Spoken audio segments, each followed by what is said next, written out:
বন্ধুসকল আজি এটা নতুন ভিডিঅ'লৈ আপোনালোকক স্বাগতম। তো বন্ধুসকল আজি আপোনালোকৰ লগত আলোচনা কৰিম, হয়তো বহু কথা আলোচনা কৰিম। আপোনালোকে ভিডিঅ'টো আগতীয়াকৈ ক'লোঁ, আমি ভিডিঅ'টো স্কিপ নকৰাকৈ আপোনালোকে চাব। আজিৰ ভিডিঅ'ত তিনিটা টপিকত আমি আলোচনা কৰিম। তো এক নম্বৰ আলোচনা কৰিম যে বৰ্তমান আমাক হয়তো 2 দিন হ'ল ভালে কেইজন মানুহে মোক ফোন কৰি বা মেছেজ কৰি মোক জনাই আছে যে দাদা মই হাঁহৰ ফাৰ্ম কৰিম, কিন্তু এতিয়া নহয়, মাৰ্চৰ লাষ্টত যাই কৰিম বা মাৰ্চৰ ভিতৰত কৰিম, ফেব্ৰুৱাৰীৰ লাষ্ট আৰু মাৰ্চৰ প্ৰথম বা মাৰ্চত কৰিব। ডিচেম্বৰ জানুৱাৰী আৰু মাৰ্চ মাহত, মাৰ্চ এপ্ৰিল আৰু ডিচেম্বৰ জানুৱাৰী ইয়াৰ মাজত পাৰ্থক্য কি, এই বিষয়ে কিছু কথা আলোচনা কৰিম। আৰু আলোচনা কৰিম আপোনালোকৰ লগত যে বৰ্তমান যিকোনো সময় চলি আছে, এই সময়ত আটাইতকৈ বেমাৰ আজাৰ বেছি হোৱা বুলি আমি দেখিবলৈ পাওঁ। কিয়নো বৰ্তমান আমি হয়তো আমাৰ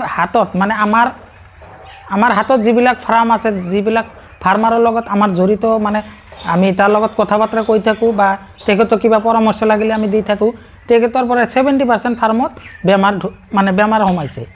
তো হাঁহৰ ফাৰ্মতো সোমাইছে, মুৰ্গীৰ ফাৰ্মতো বেমাৰ সোমাইছে। তো এই বেমাৰবোৰ কিয় হ'ল আৰু ইয়াৰ প্ৰতিকাৰ কি, এই বিষয়ে আলোচনা কৰিম। আৰু আলোচনা কৰিম যে আপোনালোকে এই বেমাৰৰ পৰা কেনেকৈ হাত সাৰিব পাৰে অলপ কম সময়তে। তো বন্ধুসকল আহক বেছি দেৰি নকৰি ভিডিঅ'টো আৰম্ভ কৰোঁ। বন্ধুসকল আপোনালোকৰ লগত এতিয়া আলোচনা কৰিম আমি, আগতেই কৈছোঁ আপোনালোকে ভিডিঅ'টো স্কিপ নকৰাকৈ চাব। স্কিপ কৰিলে কিন্তু আপোনালোকে ভালেখিনি কথা আপোনালোকে বুজি নাপাব, পুৰাপুৰি কথাটো আপুনি বুজি নাপাব। তো ভিডিঅ'টো ফাৰ্ষ্টৰ পৰা লাষ্টলৈ শেষলৈকে চাব। তো নম্বৰ 1 কথাটো হ'ল ডিচেম্বৰ জানুৱাৰী আৰু মাৰ্চ এপ্ৰিল এই 2টা মাহত আপোনালোকে কোন সময়ত ফাৰ্ম কৰিলে আপোনালোকৰ প্ৰফিট বেছি হ'ব, আপোনালোকৰ বেমাৰ আজাৰ ফাৰ্মত কম হ'ব আৰু আপোনাৰ পোৱালিৰ মৰ্টেলিটি কম হ'ব। তো বৰ্তমান ডিচেম্বৰ জানুৱাৰী, বৰ্তমান জানুৱাৰী মাহ চলি আছে। এই সময়ত যদি কোনোবাই হাঁহৰ ফাৰ্ম কৰিব পাৰে, মুৰ্গীৰ কৰিব পাৰে, লোকেল মুৰ্গী পাৰে, সোণালী মুৰ্গী পাৰে, যিকোনো ফাৰ্ম এই সময়ত কৰিলে আপোনালোকৰ আটাইতকৈ লাভ বেছি হ'ব। তো কিয়নো লাভ বেছি হ'ব আপোনালোকক সেই কথাটো বিতংকৈ আলোচনা কৰোঁ। তো এই সময়ত লাভ হোৱাৰ এটাই কাৰণ, বৰ্তমান বছৰৰ আৰম্ভণিতে কি হয়, আমাৰ গাঁৱলীয়া অঞ্চলত হাঁহ মুৰ্গীবিলাক বেমাৰত নাইকিয়া হৈ যায়। তো মুৰ্গীবিলাক যেতিয়া বেমাৰ আজাৰত নাইকিয়া হৈ যায়, তেতিয়া আমাৰ কি হয়, মাৰ্কেটত অলপ চাহিদাটো বাঢ়ি আছে, দিনক দিনে চাহিদা বাঢ়ি আছে। লোকেল মুৰ্গী, লোকেল হাঁহ, সোণালী মুৰ্গী, কয়লাৰ মুৰ্গী, যিকোনো মুৰ্গী এই সময়ত মাৰ্কেটত ডিমাণ্ড আছে। কিয়নো বজাৰততো হাহাকাৰ লাগি থাকে, মুৰ্গী নাই, 300 টাকাৰ মুৰ্গী 500 টাকা হৈ যায় কেজি। তো সেই সময়টো বৰ্তমান আহিছে। আৰু এই সময়ত আপোনালোকে যদি হাঁহৰ ফাৰ্ম কৰে বা মুৰ্গীৰ ফাৰ্ম কৰে আৰু যদি লোকেল মুৰ্গীৰ ফাৰ্ম কৰে, আপোনালোকে বেছি লাভৱান হ'ব পাৰিব। এতিয়া গ'ল ডিচেম্বৰ জানুৱাৰী মাহত ফাৰ্ম আৰম্ভ কৰিলে আমি কেনেকুৱা লাভ পাম আৰু বজাৰত কেনেকৈ বিক্ৰী কৰিম, এইটো প্ৰচেছ এতিয়া কম। বৰ্তমান সময়ত ডিচেম্বৰ জানুৱাৰী আপোনালোকে জানে, বৰ্তমান সময়ত আটাইতকৈ ঠাণ্ডা বেছি। ঠাণ্ডাৰ ভিতৰত ডিচেম্বৰ জানুৱাৰী এই 2টা মাহত আটাইতকৈ বেছি ঠাণ্ডা আমি দেখিবলৈ পাওঁ। তো এই ঠাণ্ডাৰ সময়ত হয়তো কিছুমান নতুন মানুহে ভাবে যে আমি ফাৰ্ম কৰিম, কিন্তু ইমান ঠাণ্ডাত আমি পোৱালিবোৰ কেনেকৈ বচাম।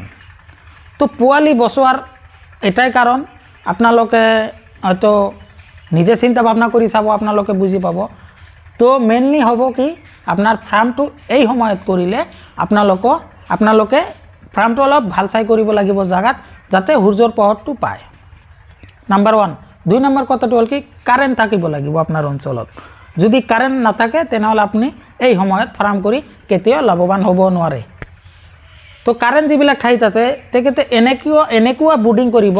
আমাৰ তাতে যিবিলাক বুডিং আপোনালোকে দেখি আছে, এই বুডিংটো আমি চাৰিওফালে বাঁহ দি কৰিছোঁ আৰু ওপৰত আমি তিৰপল দি বঢ়িয়াকৈ ঢাকি দিছোঁ।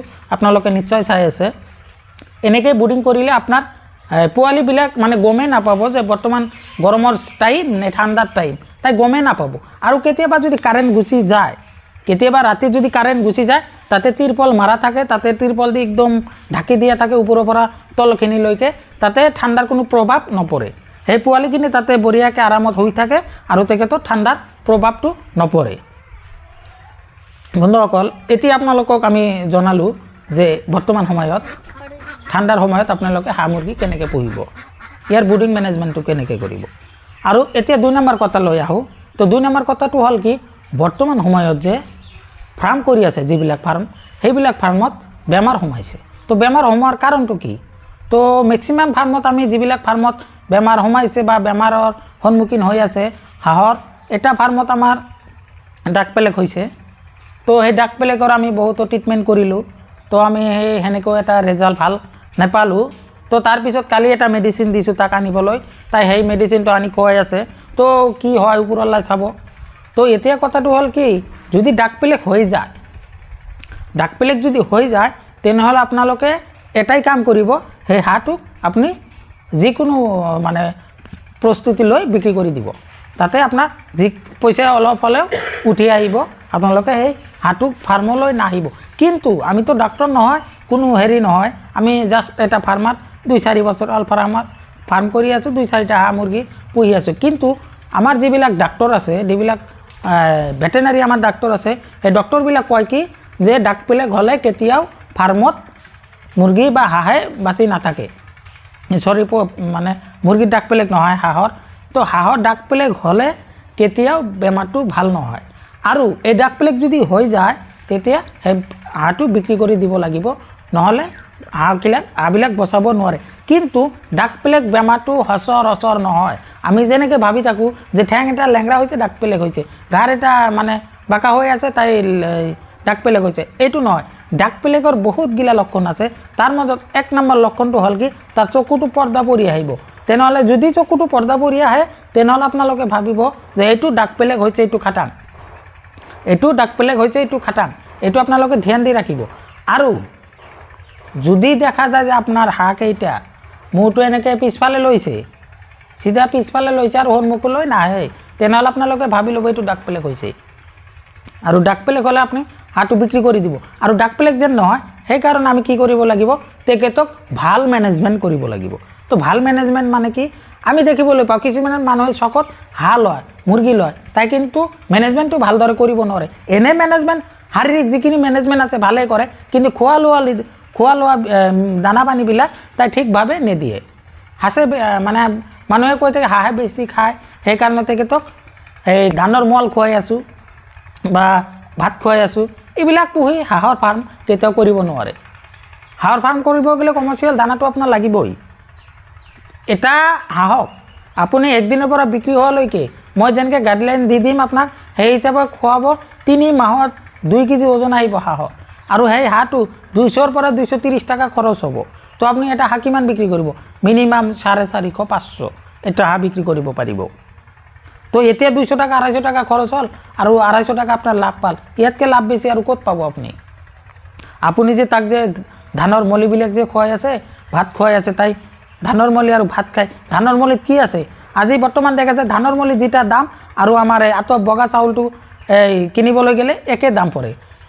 ধানৰ মলি আৰু বগা চাউলৰ দাম একে পৰে। তো আপোনালোকে বন্ধুসকল যি কথাই নকওক কিয়, ফাৰ্মৰ মেনেজমেণ্টটো আপোনালোকৰ ধ্যান দি কৰিব লাগিব, যাতে আপুনি যাতে পইচা ইনভেষ্ট কৰিব তাতে পইচাটো আপুনি পাব।